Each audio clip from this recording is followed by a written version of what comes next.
உணர்விலே மன்றாடுவோம்.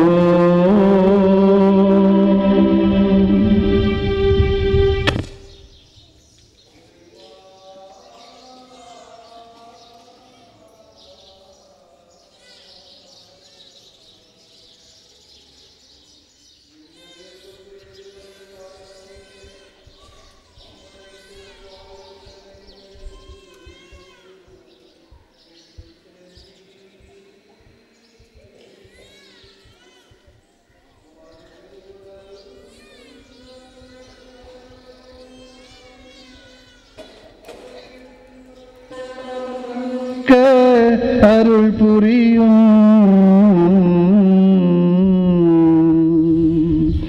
தந்தையாகிய இறைவனோடு தூயாவியின் ஒன்றைப்பில் என்னென்ன வாழ்ந்து ஆட்சி செய்கின்ற உண்மை மன்றாடுகின்றோ.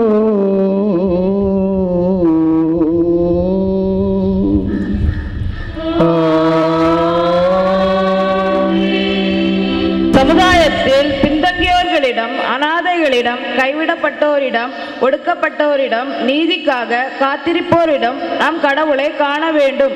இவ்வாறு நாம் செய்யும் போது இறையருள் நம்மேல் தங்கும். இதற்காகவே கடவுள் நம்மை அழைத்துள்ளார். எனவே கட்டுண்டோரின் விடுதலையை பற்றி பறைசாற்றவும் நற்செய்தி அறிவித்து நாம் அதில் நிறைவடையவும் முதல் வாசகம் வழியாக நம்மை இறைவன் அழைக்கிறார். கவனமுடன் கேட்போம். இறைவாக்கினர் எசாயா எழுதிய நூலிலிருந்து வாசகம். அதிகாரம் 61, இறை வசனம் 1 முதல் 3 முடிய. ஆண்டவராகிய என் தலைவரின் ஆவி என் மேல் உள்ளது, ஏனெனில் அவர் எனக்கு அருள் பொழிவு செய்துள்ளார். ஒடுக்கப்பட்டோருக்கு நற்செய்தியை அறிவிக்கவும், உள்ளம் உடைந்தோரை குணப்படுத்தவும், சிறைப்பட்டோருக்கு விடுதலை பறைசாற்றவும், கண்ணுண்டோருக்கு விடிவை தெரிவிக்கவும் என்னை அனுப்பியுள்ளார்.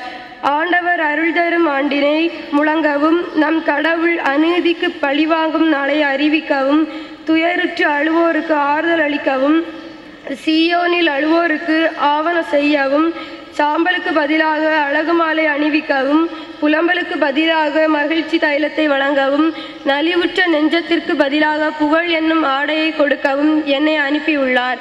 நேர்மையின் தேவதார்களுள் என்றும் தாம் ஆட்சியுறுமாறு ஆண்டவர் நட்பை என்றும் அவர்கள் பெயர் பெறுவர். இது ஆண்டவர் வழங்கும் அருள்வாக்கு.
வாழ்வில் ஒளி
மீட்டிடுவே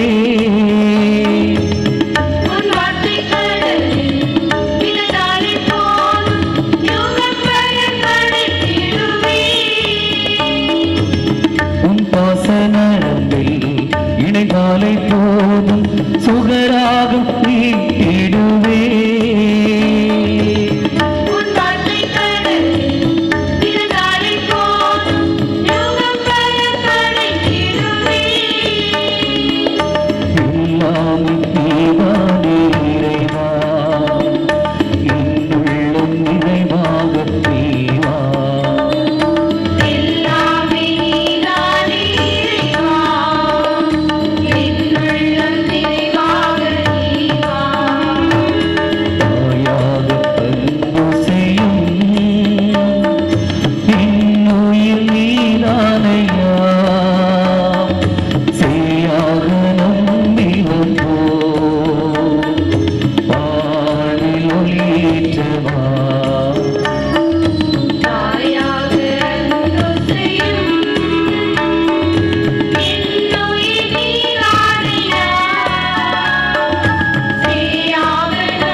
பெருமையோடு காத்திருந்து பெற்றுக்கொள்கிறார். அவர் ஆண்டவரின் மீதுள்ள தளர நம்பிக்கையை உறுதி செய்கின்றார். எனவே நாமும் கடவுள் மீது ஆழ்ந்த நம்பிக்கை கொண்டு ஆண்டவரின் வல்ல செயல்களுக்காகவும் அவரிடம் உடனிருப்புக்காகவும் காத்திருந்து பெற்றுக்கொள்ள நம்மை அழைக்கும் இரண்டாம் வாசகத்தை கவனமுடன் கேட்போம். எபிரேயருக்கு எழுதப்பட்ட திருமுகத்திலிருந்து வாசகம். அதிகாரம் 6, இறைவார்த்தைகள் 13 முதல் 19 வரை உள்ள வசனங்கள். ஆபிரகாமுக்கு கடவுள் வாக்குறுதி அளித்த போது தம்மை விட பெரியவர் எவர் பெயராலும் ஆணையிட்டு கூற இயலாததால் தம் மீதே ஆணையிட்டு, நான் உன் மீது உண்மையாகவே ஆசீர் பொழிந்து உன்னை பழுகி பெறச் செய்வேன் என்றார். இதன்படி அவரும் பொறுமையோடு காத்திருந்து பின் கடவுள் வாக்களித்ததை பெற்றுக்கொண்டார். தங்களை விட பெரியவர் ஒருவர் பெயரால்தான் மக்கள் ஆணையிடுவர். எல்லா சச்சரவுகளிலும் ஆணையிட்டே முடிவு கட்டுவர். அம்முடிவே ஆணை உறுதிப்படுத்தும். அவ்வாறே கடவுளும் தம் வாக்குறுதியை உரிமை பேராக பெற்றோருக்கு தம் திட்டத்தின் மாறா தன்மையை மிகவும் தெளிவாக காட்ட விரும்பி ஓர் ஆணையால் தம் வாக்கை உறுதிப்படுத்தினார். மாறா தன்மை உடைய இவை இரண்டும் பொறுத்தவரையில் கடவுள் உரைத்தது பொய்யாயிருக்க முடியாது. அடைக்கலம் தேடும் நாம் நம் கண் முன் எதிர்நோக்கி உள்ளத்தை விடாமல் பற்றிக்கொள்வதற்கு தாராள ஊக்கம் கொண்டிருக்க வேண்டும். இந்த எதிர்நோக்கே நம் உள்ளத்திற்கு பாதிப்பான உறுதியான நங்கூரம் போன்றுள்ளது.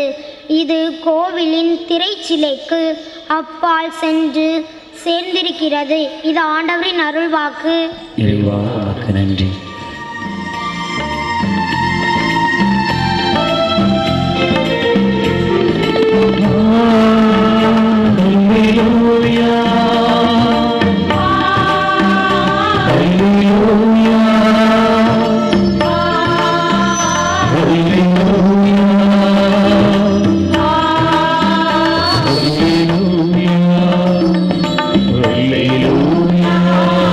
Hallelujah.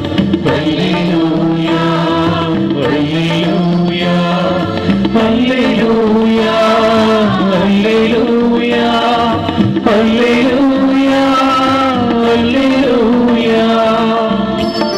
நானே வானின்று இறங்கி வந்த உயிருள்ள உணவு.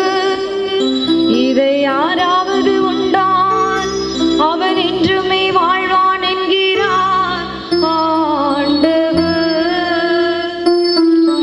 அல்லேலூயா அல்லேலூயா அல்லேலூயா அல்லேலூயா.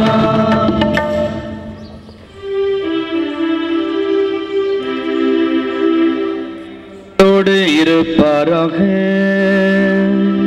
உம்மோடும் இருப்பாராக. லூக்கா எழுதிய தூய நற்செய்தியிலிருந்து வாசகம். ஆண்டவரே உமக்கு மகிமை. 2ஆம் அதிகாரம் 41 முதல் 52 வரை உள்ள இறைவார்த்தைகள். லூக்கா எழுதிய தூய நற்செய்தி 2ஆம் அதிகாரம் 41 முதல் 52 வரை உள்ள இறைவார்த்தைகள்.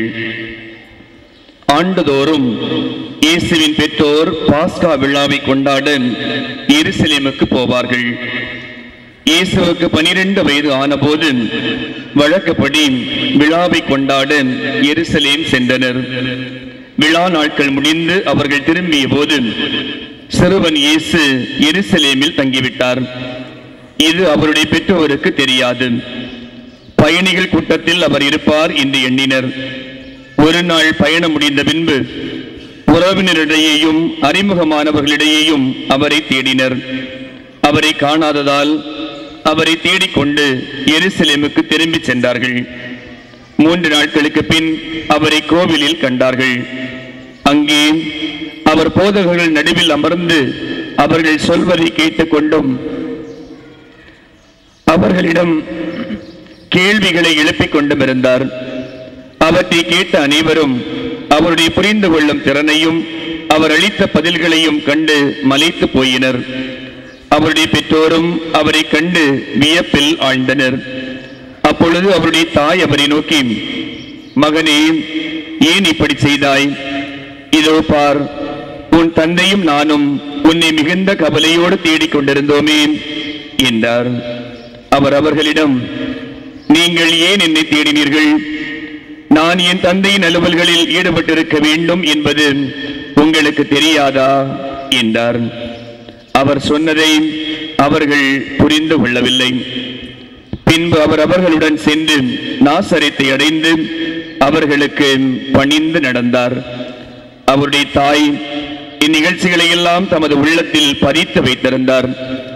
இயேசு ஞானத்திலும் உடல் வளர்ச்சியிலும் மிகுந்து கடவுளுக்கும் மனிதருக்கும் உகந்தவராய் வாழ்ந்து வந்தார். இது வாழ்வு வழங்கும் கிறிஸ்துவின் நற்செய்தி.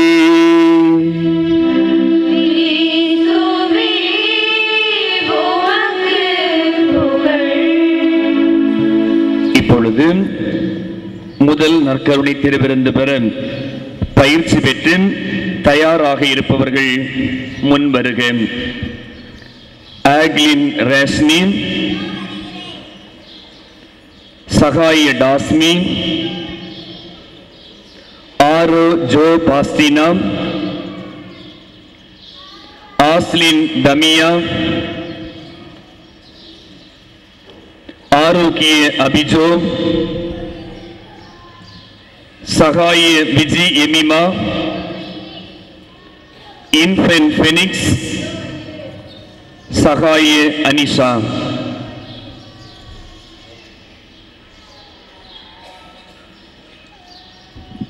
அன்பு குழந்தைகளே, நீங்கள் முதலாக இன்று உட்கொள்ளும் திருவுணவு உங்களை விடுதலை வாழ்வுக்கு அழைத்துச் செல்லும் அருமருந்து என்பதை விசுவசிக்கிறீர்களா?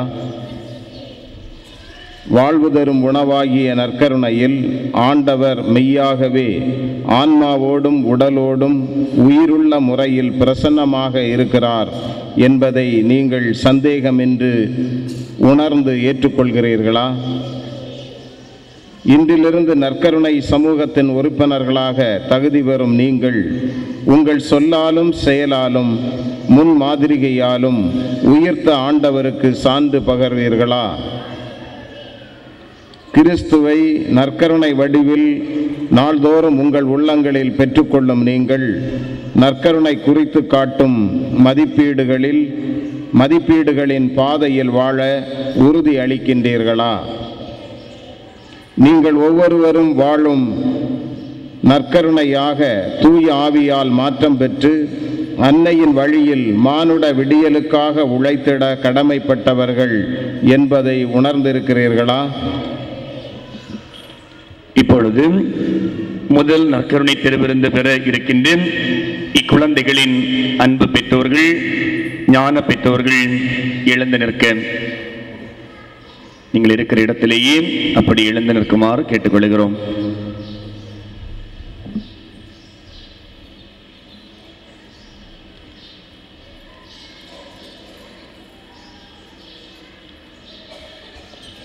இக்குழந்தைகளின் அன்பு பெற்றோர்களே, ஞான தாய் தந்தையர்களே, இன்று முதல் இக்குழந்தைகள் நற்கருணை அருள் வாழ்வில் நாளும் வளர நீங்கள் ஜெபங்களாலும் முன்மாதிரியான நடத்தையாலும் அருள் தூண்டுதலாலும் நல்வழிகாட்டும் பொறுப்பினை பெற்றுள்ளீர்கள் என்பதை உணர்ந்து ஏற்றுக்கொள்கிறீர்களா?